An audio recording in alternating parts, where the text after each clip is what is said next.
ಕದಂಬರ ಕಾಲದಲ್ಲಿ ಒಂದು ಕೈಯಲ್ಲಿ ಕೊಡಲಿ ಇನ್ನೊಂದು ಕೈಯಲ್ಲಿ ತ್ರಿಶೂಲ ಹಿಡಿದು ಮೈಯಲ್ಲೆಲ್ಲ ರಕ್ತ ಸುರಿಸಿಕೊಂಡು ರಾಕ್ಷಸರ ಬೇಟೆಯಾಡೋ ಬೇಟೆಗಾರನಂತೆ ಕಾಣೋ ರಿಷಬ್ ಶೆಟ್ಟಿ ಅವರ ಕಾಂತಾರ ಚಾಪ್ಟರ್ 1 ಸಿನಿಮಾದಿಂದ ಪವರ್ಫುಲ್ ಆಗಿರುವ ಮಾಸ್ ಫಸ್ಟ್ ಲುಕ್ ಬಿಡುಗಡೆಯಾಗಿದೆ. ಹಾಗಾದ್ರೆ ಕಾಂತಾರ ಚಾಪ್ಟರ್ 1 ಸಿನಿಮಾದಲ್ಲಿ ಪರಶುರಾಮನ ಕತೆ ಹೇಳಲು ಹೊರಟಿದ್ದಾರಾ ನಿರ್ದೇಶಕ ರಿಷಬ್ ಶೆಟ್ಟಿ? ಕಾಂತಾರ ಸಿನಿಮಾದ ಪ್ರೀಕ್ವೆಲ್ ಕತೆ ಕಾಂತಾರ ಚಾಪ್ಟರ್ 1 ಸಿನಿಮಾದಲ್ಲಿ ಇರುತ್ತಾ?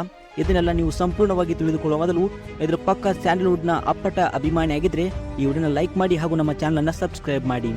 ಹೌದು, ಇಂದು ರಿಷಬ್ ಶೆಟ್ಟಿ ಅವರು ನಿರ್ದೇಶನ ಮಾಡಿ ಅಭಿನಯಿಸಲಿರುವ ಕಾಂತಾರ ಚಾಪ್ಟರ್ 1 ಸಿನಿಮಾದ ಮುಹೂರ್ತ ಕುಂದಾಪುರದ ಆನೆಗುಡ್ಡ ಹತ್ತಿರದ ವಿನಾಯಕನ ದೇವಸ್ಥಾನದಲ್ಲಿ ಬಹು ವಿಜೃಂಭಣೆಯಿಂದ ನೆರವೇರಿತು.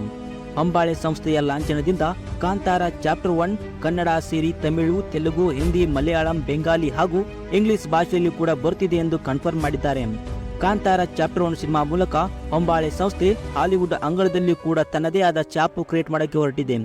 ಇಂದು ಬಿಡುಗಡೆಯಾದ ಫಸ್ಟ್ ಲುಕ್ ನಲ್ಲಿ ರಿಷಬ್ ಶೆಟ್ಟಿ ಅವರು ರಗಡ್ ಲುಕ್ ನಲ್ಲಿ ಕೈಯಲ್ಲಿ ತ್ರಿಶೂಲ ಕೊಡಲಿ ಹಿಡಿದು ಪರಶುರಾಮನಂತೆ ಕಾಣಿಸಿಕೊಂಡಿದ್ದಾರೆ. ಆದರೆ ರಿಷಬ್ ಶೆಟ್ಟಿ ಅವರು ಈ ಹಿಂದೆ ಕಾಂತಾರ ಸಿನಿಮಾದ ಪ್ರೀಕ್ವೆಲ್ ಕಥೆಯನ್ನ ಹೇಳುತ್ತೇವೆ ಮುಂದಿನ ಭಾಗದಲ್ಲಿ ಎಂದು ಹೇಳಿದ್ದರು. ಆದರೆ ಈ ಪೋಸ್ಟರ್ ಹಲವಾರು ಕನ್ಫ್ಯೂಸ್ಗಳಿಗೆ ಕಾರಣ. ಕದಂಬರ ಕಾಲದಲ್ಲಿ ಈ ಕತೆ ನಡೆಯಲಿದ್ದು ಆ ದಂತ ಕಥೆಯ ನಾಯಕನ ಹುಟ್ಟು, ಅವನ ಪರಾಕ್ರಮದ ಬಗ್ಗೆ ಕಾಂತಾರ ಚಾಪ್ಟರ್ 1 ಸಿನಿಮಾದಲ್ಲಿ ಹೇಳಲಿದ್ದಾರೆ. ಕಾಂತಾರ ಚಾಪ್ಟರ್ 1 ಸಿನಿಮಾದಲ್ಲಿ ಯಾರ ಕಥೆಯನ್ನು ಹೇಳಲಿದ್ದಾರೆ? ಪೋಸ್ಟರ್ ನೋಡಿದ ಮೇಲೆ ನಿಮಗೆ ಯಾವ ದೈವದ ಕಥೆಯನ್ನ ರಿಷಬ್ ಶೆಟ್ಟಿ ಅವರು ಕಾಂತಾರ ಚಾಪ್ಟರ್ 1 ಸಿನಿಮಾದಲ್ಲಿ ಹೇಳಲಿದ್ದಾರೆ ಅನ್ನೋದನ್ನ ತಪ್ಪದೇ ಕಮೆಂಟ್ ನಲ್ಲಿ ತಿಳಿಸಿ.